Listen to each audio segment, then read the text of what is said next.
It's really interesting when we talk about gear because to me, gear is a necessity. Of course, I cannot just walk around and do this and take people's pictures and then sketch them for them. They won't like that. I don't buy the newest, greatest, fanciest stuff. I have lenses in this bag that are 11 years old, and they're beat to all beatness. and I make up words. It's just, but it gets the job done, and as soon as the gear doesn't get the job done, or something a little bit better that's going to help me really with my job comes out, then I'll buy new gear. But I hate buying new gear. I love getting it, right? We all love that, right? It's like brand new box and new lenses, and they all feel good. Like I use like my assistant's gear sometime, and I'm like, so this is how a lens is supposed to feel. Like mine's all like, just worn out and everything. But it's like, in the end, like it's not really about the gear, right? Like, quite frankly, yesterday is what it's about. It's about mental, right? So to me, photography is like, 90% luck, and 10% skill. But it's like 90% mental, right? It's all about how you make decisions and how you work and how you maneuver things. But it's not just about like buying all of the best gear, right? But there are some things that are essential to making it happen, right?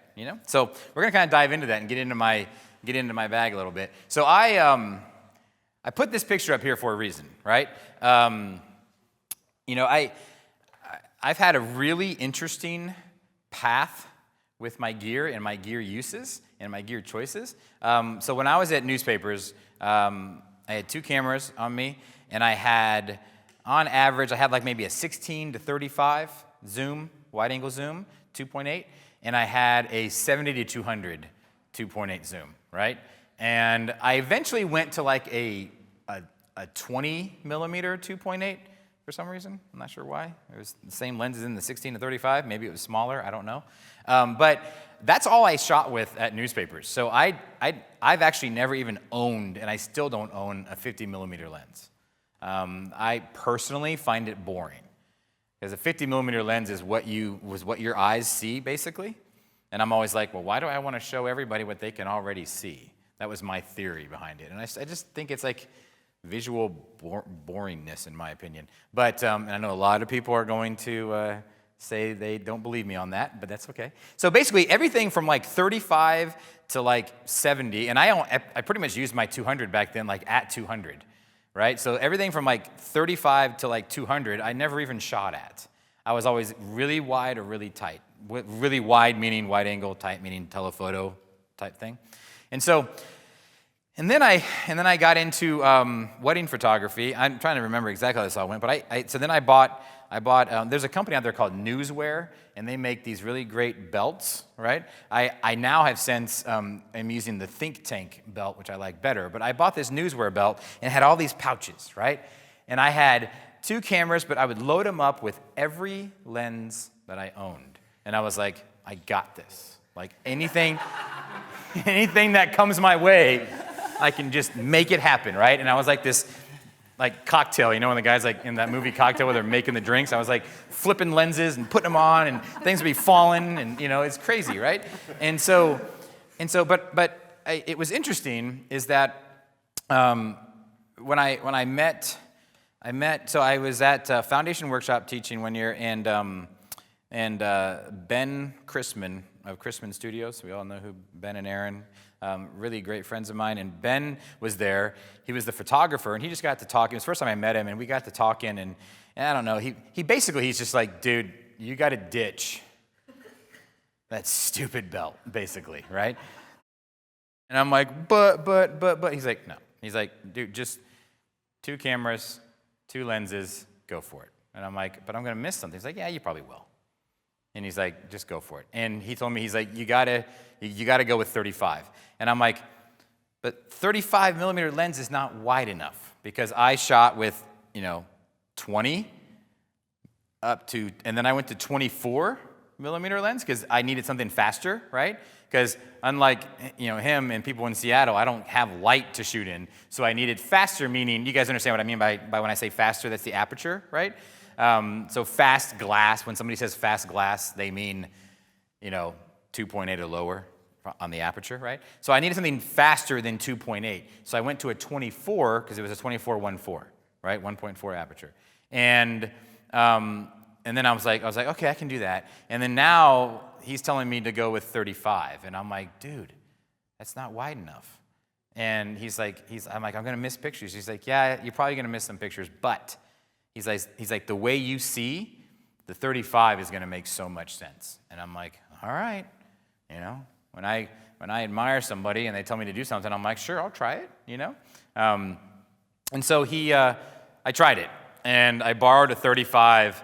And you guys know when you get a new lens and like you're starting to use it, well, you've only done one wedding, but you're starting to use it though, and it's kind of get some use, like a training period, because you're so used to like the focal length of where you stand, and you kind of have to move yourself back or forward with a new kind of focal length, right? Have you ever experienced that? I didn't have any of that with a 35. Like I literally would I just shot it, and it was like, where have you been my entire life? I hugged it a little bit. No, I didn't. But talked to it, kissed it. But anyway, but I was like, oh my God, this makes so much sense. Like visually, it all came together. And so that was a huge lesson for me. And this is actually the photo that my first day with a 35. And I shot this during prep, and I'm like, yep, that makes sense. Okay, here we go. Because that's the bride in the middle, and the bridesmaids. And I'm like, man, I can layer all of a sudden, and you can't, you guys layering? You guys familiar with what layering is? It's one of the hardest things to do compositionally, but it's like the best way to tell stories is layering information. And so, that was a huge lesson for me. And so, I've learned quite a bit from Ben, and he's been a great friend and mentor, and so much so that this is the really exciting part. I'm going to just talk about what he's going to be doing with us, which is really fun. So Ben Chrisman is actually our mystery guest during the critique session on Wednesday. So he's going to be Skyped in, which is awesome. So I'm really excited about that. But that was a little segue to kind of tell you about that because I was talking about him, which is awesome. But no, it really made a big difference to me. And what the biggest thing is that I felt liberated. I felt free of all of that weight that was on me, right? Not even the weight of that stupid 70-200, pulling me down. I felt like somebody was always had their hands on my shoulders. Who feels like that when they're dragging that stuff around, right? But mental weight as well. That was huge for me. Is I didn't have any choices anymore. I'm like, so I guess I got to make the pictures fit to these two lenses. And what was amazing with that is that my compositions improved dramatically. Because instead of zooming, which is no good, zooming sucks. Zooming might make you feel like you're getting the picture, but you're actually zooming with your lens is completely different than zooming with your feet. Because as you zoom with your feet, things change in relation to where you are and their distances. But if you zoom with your lens, those things don't change. You just zoom the lens in more, And so therefore, I didn't have any choices, and I had to make things fit to my lenses, and it worked, So that's kind of where it started. This is a picture of my gear as it sits pretty much on the table before I shoot every wedding, right? I'm really, really anally careful about my gear. Can you tell? Why I do not? It's so funny. I'm gonna talk about that, and I'm gonna throw Lindsay over here under the bus. She's from Creative Live. I asked her if I could have a cup of water, and I'm gonna be putting some gear up here, and she's like, "Well, I don't want to put that up there because of the gear." And I'm like, "Are you worried that?" And she's like, "Well, I just don't want you to knock it over onto your gear." And I'm like, "I'm not worried about that." and she goes, "Okay." And then she called in and she goes, "Can I have a glass of water? But can I have it in the silver cup?" And so I was like, oh, okay, great, no problem. So basically, she brought me in a sippy cup, basically is what she did. because she's not trusting. This is what I do with my kids. It's like, are you going to spill that? No. And guess what? I guarantee you I'm going to knock this over. And she's going to come over and slap me later. So anyway, that's kind of funny. But no, I mean, the bottom line is, I mean, it's quite honestly, it's a big deal. Like, it's really, really, really important in my opinion. I had a student one time who I was working with in the field, and you know, I don't know how to take this. I don't know if I was not a good teacher back then or not, but she says, the biggest thing you taught me was to not fear my gear. And I'm like, interesting. And it's like, don't fear your gear. I like that. And she's like, you know, because I see this all the time with photographers that I'm working with in the field, is you can tell that they are worried about their gear as they're shooting, right? Who worries about their gear when they're shooting? It starts to rain, or the 70-200 bouncing off of something, right? You mentioned that, didn't you? You're like, I didn't say I'm worried. I was just saying that the lens hood kind of helps me when I have that on, you know, like bouncing off here and there. So. Right. So just to give you a heads up, so this is my 16-35 that I've had for, I don't know, 11 years, something like that. Okay. This lens it's really got a good story to it. I went to Africa when the year I was getting married. So it's about 11 years ago. Hopefully she's not listening to that one. She'll probably chime in again. Right? This lens has been through so much that, so I was in Africa. I had it in like a little pouch, and I was shooting. I was there for I'm a big Land Rover junkie, and so I was there with a Land Rover kind of like adventure thing, and I had it in a pouch, and I was shooting stuff, and I put the pouch down for some reason because I had to run somewhere. I don't know. Forgot about the lens. And I was like, I just got married, and I'm like, just bought all this gear, and I'm like, oh my God, I just lost the lens. Like, it was bad. And I go back to find it, and it wasn't there anymore. And I'm like, oh my God. And at that point, I had lost my luggage on the way there. I had to buy all new clothes. Like, I was at the end of my rope, and I called Pam on the satellite phone, and I'm like, I lost the lens. Like, I was like freaking out, right? And she goes, what happened? I go, I think a monkey took it. I'm dead serious. I was convinced a baboon took my lens, right? Because, I mean, there's nobody else out there, right? And they would take stuff all the time. Like, they would swoop in and like steal your yogurt or whatever. So I thought maybe food was in there, and then they drug it into the woods and then dropped it or something. And I was like, a monkey took my lens. And she's like, you know, I'm like upset, and it's so funny. And then for some reason, my dad decided to go I was there with my parents, to go check into a nearby lodge. And somebody had driven by and picked it up, and they found it, and we got it back. Wow. So it's like this lens, and I still shoot every single wedding with it, right? And right there, this is for you, okay? Right there is a chip, all right? Right? I was running up a hill one time, and I fell over onto a rock, right under the front element, and it chipped it. Doesn't make a dang bit of difference, right? These aren't as fragile as you think they are. Now, I wouldn't be me with my gear, right? But it's really important to like not let it slow you down, right? Not only physically, but also mentally. Right. And I've just seen a lot of people do that, where they're like, you know, they're like, oh, okay, I'm gonna do this, or they'll put their lens caps. Oh my God, lens caps. Everybody that's watching this that knows me is like laughing right now, because I think lens caps are the most ridiculous thing ever invented. I quite seriously. The back cap, right? I think the only thing that's good for is taking shots out of, because what else? There's no reason to keep it, right? Because they're not that fragile. And think about when you put the lens caps on. You can't shoot with lens caps on, can you? Right? So the only time you put lens caps on is when you're done shooting, you put the lens cap on, and then you put it back into this really nice padded, sealed bag, so it's all nice and safe, right? It doesn't make any sense to me, you know? And I've seen so many people get to an assignment or something, and they start getting their gear out, and they're like, okay, like taking like forever, and I'm like, look at all this stuff that's happening around you. you know? It's like you just can't worry about it. You know, I can't stress that enough. Now, don't be me, because I go to the extreme with it. But I think I go to the extreme with it because I am so focused on the moment and I'm so focused on what I'm shooting that, like, if lenses are smacking things or smacking people, remember I told you about that yesterday, how the little boy for the live shoot ran into my lens. You know, I don't know if I have blood on there or not, but you know that might be. So you know, you just can't worry about that kind of stuff. Quite frankly. And you mentioned the lens hoods, right?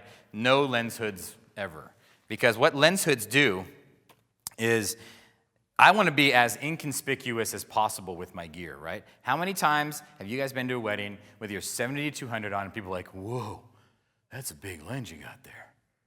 Every single time with me, right? But now when I have the gear I have, nobody makes any comments about my gear and my lenses at all, right? So you put that 70-200 on, it's white, by the way, so everybody notices it, right? And it's like day glow for lenses, right? You put that 70-200 on, and it's like that big. And then you know what I'm going to do? I'm going to add 6 more inches to it with a big lens hood, right? And you actually probably hit your lens hood more than you would if you didn't have it on. Does that make sense? Right? So like I said with Land Rovers, like I do a lot of off-roading, and we always put like skid plates and stuff under your truck, so that way when you're going over rocks and things. Well, a lot of people put these skid plates on that hang down low. And they actually hurts them more than it helps them, because it's like getting hung up on rocks more than if they didn't have it, they would just drive right over it. I think it's the same thing. Those lens hoods hit things more than if they weren't on. So think about that, right? And very rarely do you need a lens hood for what it's actually made for, which is for flare, right? Very rarely do you need that, especially on wide angle stuff, because those lens hoods are so little, you know? And they just don't make any difference. And so, all right, so anyway, enough of that, okay? So what's in this here bag? So here's what I am shooting with currently. 5D Mark III, right?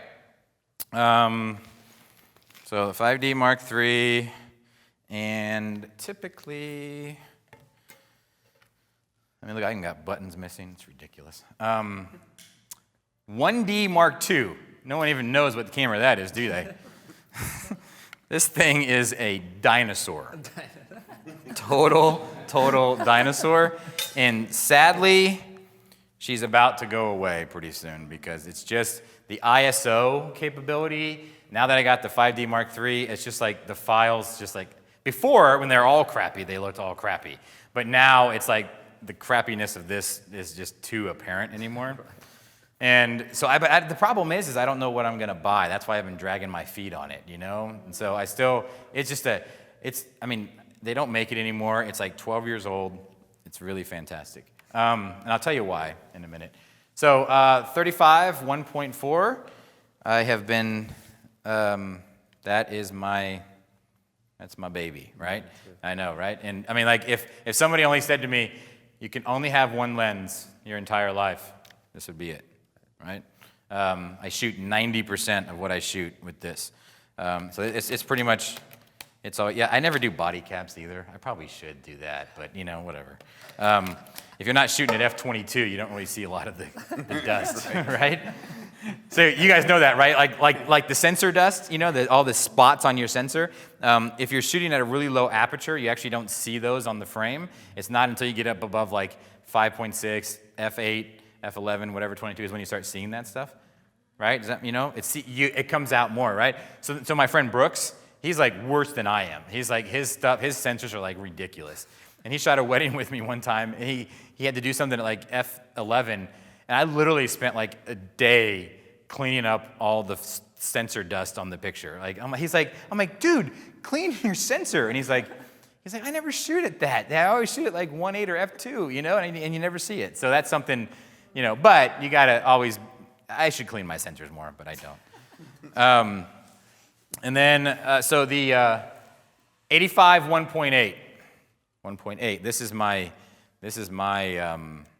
secret weapon in a way. Who has this lens? The one too. We're gonna talk about that. Okay. So pretty much this is how I roll on the majority of the day for this stuff. The other stuff I use is oftentimes the 16 to 35, right? 2.8. And the 70-200 sometimes at the ceremony, I didn't bring it because you all know what that looks like, right? Don't you love when people at weddings, when you're trying to shoot a detail, they always Vanna White it for you? You know? Like if they're holding something and I go to shoot it, they do this. And I'm like, don't Vanna, just hold it. The 16-35 only comes out at the reception. And that sounds confusing right now. I don't want to get into it at the moment. I'm going to explain that later. But, and then the 70-200, or actually I'm liking the 135 f2.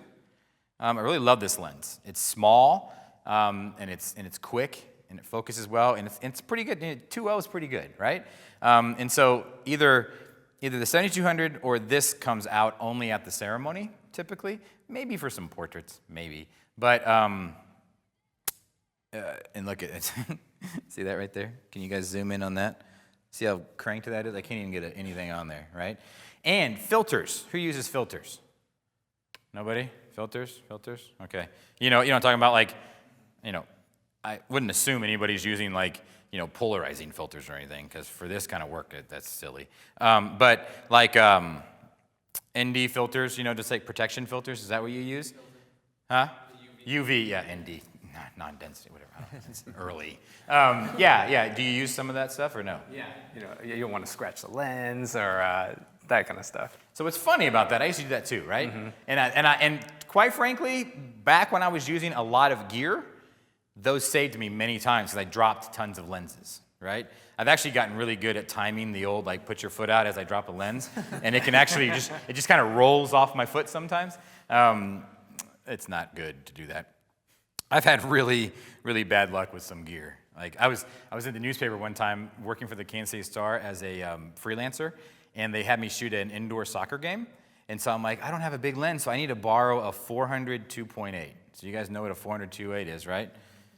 You know that it's like all the sports, the big white one, like huge, right? And back then I was young, and I'm like, oh, yeah, 400 2.8, man. I thought I was like so cool. And so I took that, but I didn't have a monopod to put it on. So I took a tripod, and I was just gonna have the tripod legs together, right? I shot the game, and then I was walking back up out of the stadium, and the cool thing to do with the 400 2.8 is just kind of hoist it over your shoulder because it's heavy, and you're like, look how cool I am, right? And I did that, but I didn't have the tripod plate locked in, and I'm getting all the way to the top, and all of a sudden it just goes, bink, and I turn around, and it just goes, ba-doom, ba-doom, ba-doom, ba-doom, ba-doom, ba-doom, and then the camera body goes, foom, foom, foom, foom, foom, and I literally just sat on the steps and just watched it just like slinky all the way down, and I'm like, and it was pool gear, it wasn't like my gear, right? So I walked back in that night, and I'm like, here. They were not very happy. Anyway, so I think it's a funny story, but so the where was I? Oh, it doesn't matter. Okay. Oh yeah, yes, filters, right? Yes. Thank you. And so I would have that problem. I would drop lenses, and it would save me a lot, or at least I thought it saved me. Right? I dropped one time at a wedding, and it cracked the UV filter, and so I was trying to get all the glass out because I couldn't take the ring off because it was bent, and I cut my finger open, and I'm like shooting, bleeding, so they're not good. But the biggest thing is, have you ever shot like a sconce or a chandelier on the wall of like candles or whatever, and then you see the image, and it's like upside down. There's like a ghosting of those candles upside down on the frame. Has that ever happened to you? I haven't noticed. Okay, well, it was happening to me. Do you guys understand what I'm saying? It's like, so if there's like say there's people sitting on this couch, right? And above the couch, there's like a little sconce on the wall with like little candles or something, or little lights. Mm-hmm. If I shot this vertically to get that and then them, I would actually, on the image, I would see an reversed upside down kind of little bit of a ghosting of that chandelier on the frame, and I'm like, what's going on? And my buddy, I think it was Eric, who I showed his wedding yesterday, Eric Lardis, he's like, he goes, are you using filters? And I'm like, yeah. And he goes, that's because of the filter. The light is bouncing back off the filter and then back into the sensor, and I'm like, interesting, right? So that's when I took those off. And as you can see, you can drop things and they still work just fine. And you know how much it costs to rebuild a lens? Like $200. That's it. Right? This thing's been rebuilt about 4 times. Still works. A little loosey-goosey, but it still works. So anyway, the other thing too is so the reason I do it like this, the reason I love this 1D Mark II, right, is I actually prefer, and this is where I'm having my biggest problem on what to replace this with, is I prefer to shoot with one full frame body, right? You guys understand that the crop sensor's full frame, so for people out there that might not know that, full frame is the size of the sensor, if you don't have a full frame sensor and if you have a crop sensor, then it actually magnifies your focal length a little bit, depending upon the magnification factor. So if it's 1.3, this is like 1.3 on the like other ones, like the what are some crop cameras now? 70, is that right? And 60 maybe? I don't know, or 60D? Yeah, Nikon stuff really confuses me, quite frankly, so I don't really know how that all relates. Somebody's Nikon here. Are you Nikon? I've shot Nikon before, yeah. Yeah, do you shoot Canon now? I shot the wedding on the Fuji's, but... Oh, did you? Yeah. Interesting. But it's about the same with right, Nikon yeah. But anyway, so if you have a crop factor on your camera, you have to actually magnify the focal length by that cropping ratio, right? So 1.6, so it's like an 85 times 1.6. So, or whatever it is. But on a full frame camera, it doesn't do that. You just have your 85 is an 85. It's like shooting on film. So crop sensors are really, really, really bad if you're shooting wide angle, because now you got to go like ultra wide angle to then get back up to like a 35 range, right? But I love it on telephoto, right? Because it gives me just maybe a little bit more, right? So that's why I love shooting like this with the 2 cameras like they are. So the 35 always lives, 99% of the time lives on my 5D, on the full frame, right? 5D Mark III. I should turn that on. Put a card in there eventually. No, I'm not really shooting anything. But anyway, so it always stays there. And then the 85 1.8 stays on the crop camera, right? So I'm actually shooting with a 35 and like a 105, right? And there's a reason for that is, I just kind of like that extra lens, compression and all that kind of stuff. But the other thing too is, even though I walk into a wedding with 2 cameras and 2 lenses, I actually have 4 lenses on me. Right? That makes sense? I have a 35, a 50, an 85, and a 105, right? So if I get myself into a situation, which rarely happens, and I need a little bit more than a 35, then I just take that off, and I put the 35 on the crop sensor. I can take lenses off really fast. I can never put them on fast. I got to work on that. It's like my John Wayne. And then if I'm trying to shoot something and I can't back up enough, then I put the 85 on the 5D. Right? And so it gives me that little bit of distance. And I've used that before, and that's why I love it. And so that's why I'm having trouble deciding what I'm going to replace this with. I actually think I'm going to try and find a 1D Mark IV, because that's the last one they made before they went to the 1DX, which is a full frame camera. Right? You see what I'm saying? I just haven't decided yet. I don't know if that's the way to go or not. But I did hear that there's rumors. I saw that Canon's coming out with a new camera, like a 70D or 7D Mark II or Mark III or something like that. Yeah, right. There's like a rumor about that, and apparently it's going to rival like the 5D, and it's going to be a crop sensor. The problem with that is it's a 1.6 crop instead of a 1.3 crop, and then I'm shooting with a 135 instead of a 105 because of my 80. Is that making sense? Yeah. Everybody keeping up over there? Yeah, keep it up. Ready for a quick question? Sure. So one of the students out there is shooting with a crop and would like your recommendation for a lens to get to 35. They don't want to get the 35 because it's a crop sensor and it's going to be like a 50. Mm-hmm. Do you recommend like a 20? You just got to do the math, right? So. And I'm horrible at that, so who's good at math? It would be like the 28, probably. 28, right? 28 times 1.6. Yeah. Right? Isn't that a 1.6 crop? Yep. Yeah, right? Maybe it would be the 24 then. So it'd be the 24. So you just got to take, the lens and the focal length, like 24 times 1.6 or whatever, and see what that equals to, right? Right? Make sense? Yep. Okay, cool. And then, yeah, go ahead. and then out of the box for on the 35, f2 or 1.4 do you recommend? It's interesting. That's a good question. They have a 35 f2. Brandon, the film guy, he uses that, and it's actually pretty interesting. It's a 35 f2 with image stabilization, which is kind of cool. I don't know how much I believe in image stabilization, to be quite honest with you. I actually don't think my 7200 image stabilization works anymore. I think it actually hurts me. It actually shakes the camera, which is funny. But that's a good question. You know, I don't have a lot of experience with the 35 f2. Brandon loves it, and it works really, really well. I rarely go under f2 on my 35 because I'm just not good enough at that shallow depth of field on 35 to really nail it at 1.4. So you know what? Quite frankly, with the money savings and stuff, you know, it might be totally fine. You know, I would be really tempted to go for that as opposed to the 1.4. You know? Yeah, cool. All right. Anyway, so that's kind of the way I use that. The other thing too is that I'm a huge, and I have this fight with like almost every student I have that comes in that doesn't use camera straps, right? But camera straps are essential for many reasons. But do you have one on there? No. I'm such a believer that I'm gonna maybe buy you one. Don't.